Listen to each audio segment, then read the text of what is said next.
Harper Lee was born on April 28, 1926 in Monroeville, Alabama to Amasa Coleman Lee and Frances Cunningham Finch Lee.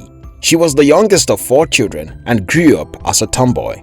Charlotte's father was a lawyer and a member of the Alabama State Legislature and also owned part of a local newspaper. Her mother suffered from mental illness and rarely left the house. During her high school days, Lee developed a profound interest in English literature. She graduated in 1944 and attended the all-female Huntingdon College in Montgomery.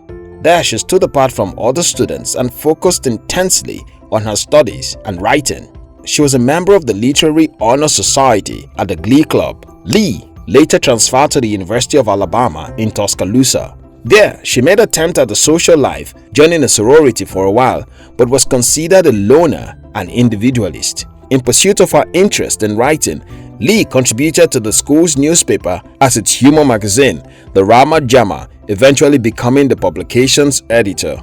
In her junior year, Lee was admitted into the university's law school, which allowed students to work on law degrees while still undergraduates. Soon, she was forced to leave her post as Rama Jama's editor due to the demands of her law studies. After her first year in the law program, Lee expressed to her family that writing, not law, was her true calling. She went to the University of Oxford in England that summer as an exchange student and upon her return, dropped out from the law program. She then moved north to follow her dreams to become a writer. Lee arrived in New York City in 1949. She struggled for several years working for Eastern Airlines and the British Overseas Air Corporation (BOAC) as a ticket agent. However, in the city, Lee befriended Michael Martin Brown, Broadway composer and lyricist, and his wife, Joy. In the Christmas of 1956, Lee received an impressive Christmas present from the Browns to support her for a year so that she could write full-time. She immediately quit her job and devoted time to her craft. The Browns also helped her find an agent, Maurice Crane, who was able to bring her work to the interest of a publisher, J.B. Lippincott Company. She worked with editor Tay Hohoff. Lee worked on a manuscript set in a small Alabama town, which eventually became her novel To Kill a Mockingbird. In 1960, the novel To Kill a Mockingbird was published. The novel became a huge success with 500,000 copies sold within a year. It was also translated into 10 languages. To Kill a Mockingbird won many awards, including the Pulitzer Prize for Fiction in 1961, and was adapted into a film in 1962 starring Gregory Peck with Lee as a consultant on the screenplay adaptation of the novel. The film was nominated for 8 Academy Awards, including Best Picture, and actually won 3 awards. Gregory Peck won the Best Actor Award, Horton Foote won the Best Adapted Screenplay Oscar, and the design team was awarded an Oscar as the Best Art Director and Set Decoration. Author Truman Capote was Lee's childhood friend and next-door neighbor from 1928 to 1933. While in New York City in 1950s, the two friends reunited. In 1956, Lee collaborated with Capote to assist him with an article he was writing for the New Yorker on the impact of the murder of 4 members of the Clutter family on their small Kansas farming community. The two friends traveled to Kansas to interview townspeople, friends, and family on the deceased and the detectives working to solve the crime.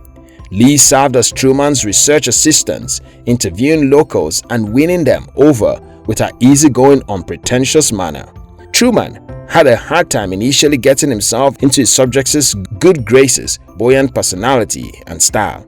During their time in Kansas, the Clutters' suspected murderers, Richard Hickok and Perry Smith, were apprehended in Las Vegas and brought back for questioning. Lee and Capote got a chance to dialogue with the suspect not long after their arraignment in January 1960. Thereafter, Lee and Capote returned to New York, where she continued work on her forthcoming novel, To Kill a Mockingbird, while he started working on his article, which would evolve into a non-fiction masterpiece in Cold Blood. The pair returned to Kansas for the murder trial, and Lee turned over to Capote all her notes on the crime, the victims, the killers, and the local communities, and much more. The pair worked together on In Cold Blood. In 1966, Capote finally published his book, Although he dedicated it to Lee and his longtime lover, Jack Dunphy, Capote failed to make due acknowledgments to Lee for her contributions to the work. Owing to this, a rift developed between the two collaborators for a time.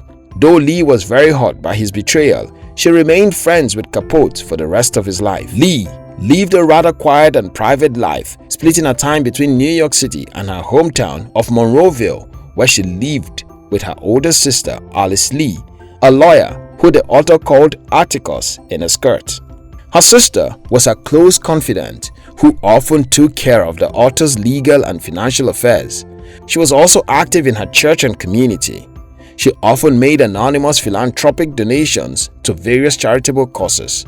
In November 2007, President George W. Bush honored Lee with the Presidential Medal of Freedom for her outstanding contribution to America's literary tradition at a ceremony at the White House. Harper Lee died at age 89 on February 19, 2016 after suffering a series of health issues including a stroke, hearing loss, limited vision, and problems with her short-term memory. Thank you very much for watching our videos. We'd like to give you another interesting video for you to enjoy next, but before then, our team would be very happy if you can take this video and share it with your friends on social media. If you're new here, don't forget to subscribe so you don't miss other interesting videos like this. Look at your screen now to see 2 other videos we handpicked for you to enjoy next.